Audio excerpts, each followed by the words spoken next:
Le terme de féminisme apparaît pour la première fois sous la plume d'Alexandre Dumas, qui écrit en 1872 dans son livre L'Homme-Femme.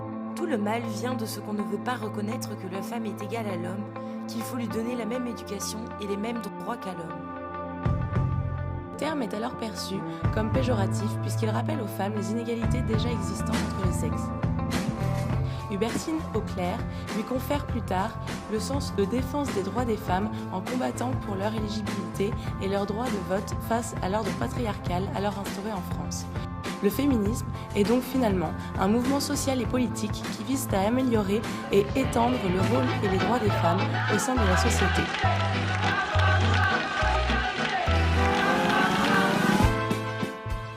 Il est envisagé à la fois comme une philosophie politique et comme un mouvement autonome qui prétend transformer la société. Le mouvement a été initié par des figures féminines, longtemps réduites au silence par l'historiographie masculine, et il tend aujourd'hui à une nouvelle institutionnalisation des revendications historiques.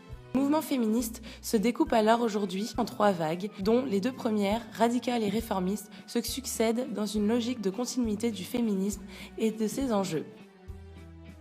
Pour appréhender ce mouvement dans le contexte actuel de la globalisation, nous nous intéresserons donc à l'histoire de ce mouvement révolutionnaire qui a bouleversé les mentalités en France et continue aujourd'hui à influencer l'égalité des genres et la perception des femmes au sein de la société.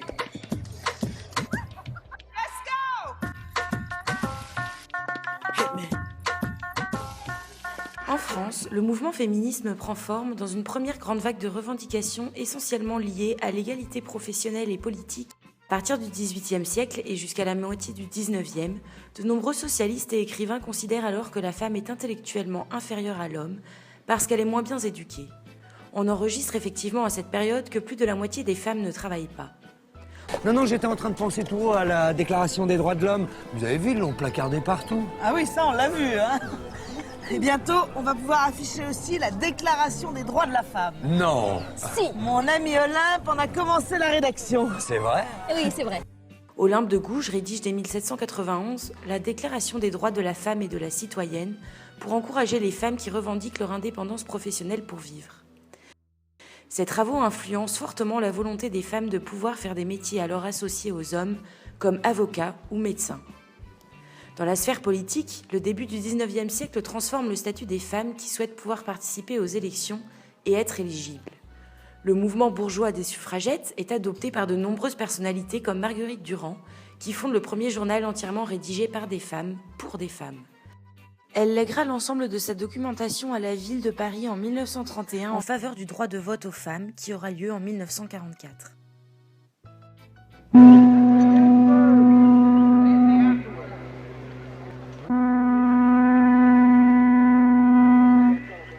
La seconde vague du féminisme en France déferle dans les années 1970, après que le féminisme ait vécu ce que Sylvie Chaperon appellera le creux de la vague. Il émerge dans le contexte des transformations sociales profondes qui bouleversent la France et le reste du monde.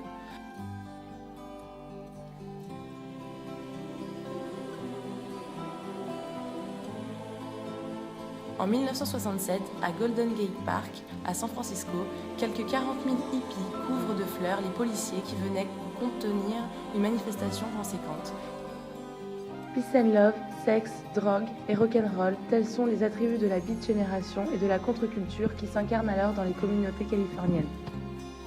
Cette nouvelle forme de militantisme s'exporte en mai 68 en France comme une réelle révolution des mœurs.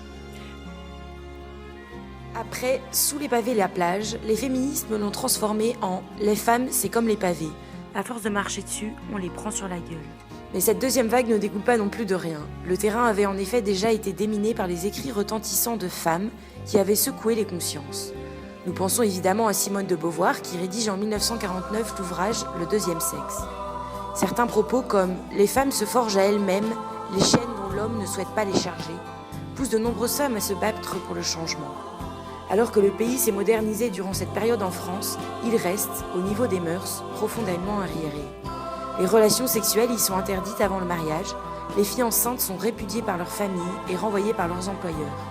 La mixité est absente de la plupart des établissements scolaires et la contraception n'en est qu'à ses balbutiements. Les femmes en ont assez d'être assignées aux tâches ménagères et à l'éducation de leurs enfants. Ce besoin urgent de révolutionner leur place tant au sein de la société que dans leur vie privée permet de faire émerger le mouvement de libération des femmes en 70. Ouvrières et bourgeoises se regroupent alors pour témoigner et discuter de leur vie personnelle et professionnelle. C'est en 1967 que la loi Neuwirth autorise enfin la première pilule contraceptive aux jeunes femmes de moins de 21 ans sans que celles-ci aient besoin d'un accord parental. Le planning familial lui garantit également anonymat et gratuité. Il faudrait cependant attendre 1975 pour que cela soit voté par la loi Veil autorisant l'avortement en France. Mais le mouvement de libération des femmes, le MLF, se préoccupe également des violences faites envers les femmes, notamment du fait du nombre affolant de viols. Cette deuxième vague permet donc de révolutionner le statut social de la femme, que cela soit dans sa vie privée, dans sa vie professionnelle et dans la reconnaissance de sa spécificité. Les nombreuses mobilisations de cette période sont également soutenues et inspirées par les manifestations semblables qui se déroulent au même moment dans d'autres pays du monde, États-Unis, Canada, Italie et Allemagne. La Journée internationale de la femme est officiellement le 8 mars 1977 comme symbole de la lutte et de défense pour les droits des femmes. La troisième vague, née dans les années 1995, entraîne de nouvelles problématiques telles que l'immigration, la précarité, le racisme ou encore l'homosexualité. Le féminisme ne se limite plus à une femme blanche, occidentale, de classe moyenne et hétérosexuelle.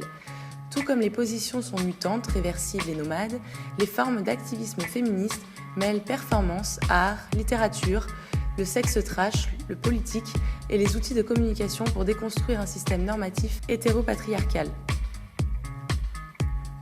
Cette troisième vague coïncide avec la révolution numérique des années 90. Internet va servir d'instrument politique d'information et de lutte au service de l'activiste féministe que l'on a appelé le cyberféminisme. Grâce à la création de réseaux transnationaux féministes et solidaires à travers le monde, apparaît l'empowerment féministe, c'est-à-dire l'autonomie des femmes à l'échelle globale, au-delà de la frontière de l'âge, des classes sociales, des races ou des orientations sexuelles, à travers les blogs, les portails ou encore les réseaux sociaux. Le féminisme continue à s'inscrire dans une dynamique de dialogue intergénérationnel. Les collectifs militants radicaux qui ont vu le jour dans les années 2000 empruntent des modes de protestation propres aux ONG tels que Act Up, Attack ou Greenpeace. Avec l'émergence de contestations hétéroclites, il y a une forte médiatisation de certains collectifs féministes comme La Barbe en France, les Pussy Riot en Russie, les Femen en Ukraine ou encore le mouvement des indignés en Espagne, qui se sont développés partout dans le monde. La Barbe a pour devise « Remettre le féminisme en selle et repartir à la conquête de territoires de pouvoir sous toutes ses formes ». Parmi les opérations choc des féministes, ce collectif a mis des barbes de couleur sur les statues Place de la République et cette action a lieu tous les 13 juillet. Cette action s'est inspirée de celle des activistes d'Act Up qui avaient mis une préservatif sur l'obélisque de la Concorde en 1993, alors transformé pour lutter contre le sida. Le recours au poil n'est pas nouveau. Les Guerilla Girls, fondation créée en 1985 aux USA, militent en masque de gorille pour dénoncer le sexisme et le racisme qu'il y a dans les institutions artistiques. C'est en tant que femmes artistes, noires, féministes et activistes qu'elles militent tout en gardant leur anonymat.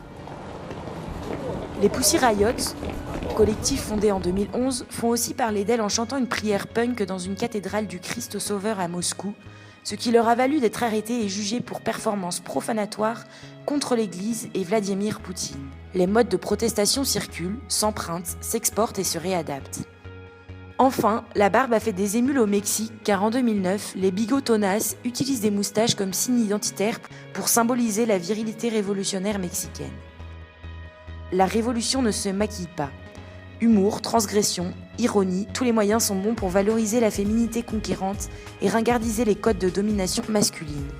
La barbe interroge l'identité de l'homme plus qu'elle ne parle des femmes et donne donc à voir la masculinité dans ses appartements, comme le dit Marie de Génival, fondatrice du collectif La Barbe. Ces groupes ont replacé les questions d'ordre privé dans le domaine public et donc politique pour donner plus de visibilité à l'identité de genre. Les Femen, en exhibant leur corps dans l'espace public, le transforment en agora de contestation. Les Femmes, c'est un groupe d'activistes donc, qui se revendiquent terroristes par leur terme et sextrémistes, donc des extrémistes du sexe. Essentiellement contre la religion et elles sont en lutte contre la prostitution et les dictatures. Ce sont leurs 3 lignes principales. Les Femmes pourraient représenter une 4e vague si celle-ci était clairement définie. En effet, elles se démarquent des répertoires conventionnels par le radicalisme de leur mobilisation contestataire, leur violence symbolique, leur rhétorique et leur iconographie. Le recours au topless, symbole de leur logo, va à l'encontre du corps sensuel des femmes de publicité. En enlevant la dimension érotique du corps, elles montrent que c'est leur corps et qu'elles en font ce qu'elles veulent, car il ne doit être soumis à aucun dictat masculin, d'où leur devise « Mon corps est une arme ». De même, la couronne qu'elles portent est leur symbole de féminité et d'indocilité. La leader du groupe Inna Tchetchenko parle de pop-féminisme pour définir leur style, combattante mais féminine. Эти олигархи, буржуи, они все преступники, они не должны быть у власти. Мы считаем, что нужно их всех убрать и заменить на женщин. Должна произойти феминистическая революция. Pour conclure, après des revendications d'ordre privé comme le besoin de liberté au sein du couple et de la famille, et des revendications sur leur droit à disposer de leur corps, les revendications sont devenues publiques. Besoin de liberté au sein du monde du travail, le mouvement féministe est de moins en moins homogène et des groupes ont pris forme tels que Oser le féminisme, Chiennes de garde, etc. Cette multiplicité de collectifs féministes dans le monde a engendré de nombreux débats. Grâce au digital, le féminisme va au-delà du réel pour se mobiliser contre l'injustice patriarcale. La mobilisation, aujourd'hui, est partout dans la rue, dans les œuvres littéraires ainsi que sur la toile numérique.